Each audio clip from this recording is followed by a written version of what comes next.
માનનીય supreme court દ્વારા રખડતા શ્વાન છે તેને એક જગ્યાએ રાખી અને એનું ખસીકરણ કરીને વેક્સિનેશન કરી અને એક જ જગ્યાએ રાખવું એવો હુકમ છે. આ અંતર્ગત જાણવા મળેલ મુજબ પોરબંદર મહાનગરપાલિકા આ કૂતરાઓને ઓળદર ગૌશાળાની અંદર રાખવાનું વિચારે છે. આ કોઈ પણ રીતે યોગ્ય નથી, કારણ કે આ કૂતરાઓની સુગંધથી વારંવાર દીપડાઓ ત્યાં આવશે, કારણ કે દીપડાઓ ગમે ત્યાંથી કૂતરાઓને ઉપાડી જતા હોય છે. એટલે દીપડાઓની આવવાની સંખ્યા વધશે, જેને કારણે ગૌવંશને થોડી તકલીફ થશે. હજુ ગઈકાલે જ આ જગ્યાએ આપણા ઓળદર ગૌશાળાની બહાર એક વાછડીનું મારણ કરેલું છે દીપડાએ.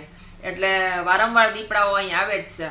એટલે આના કારણે ગાયોની હત્યા, ગાય બળદ જે ત્યાં રહે છે એની હત્યા વધુ થશે દીપડા દ્વારા.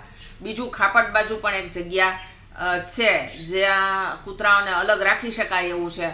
તો કમિશનર સાહેબને આપણે કહીએ કે ભાઈ તમે એ જગ્યાએ કૂતરાઓને રાખવાનું કરો. ગાય અને કૂતરા બંને એક જ જગ્યાએ ન રાખી શકાય.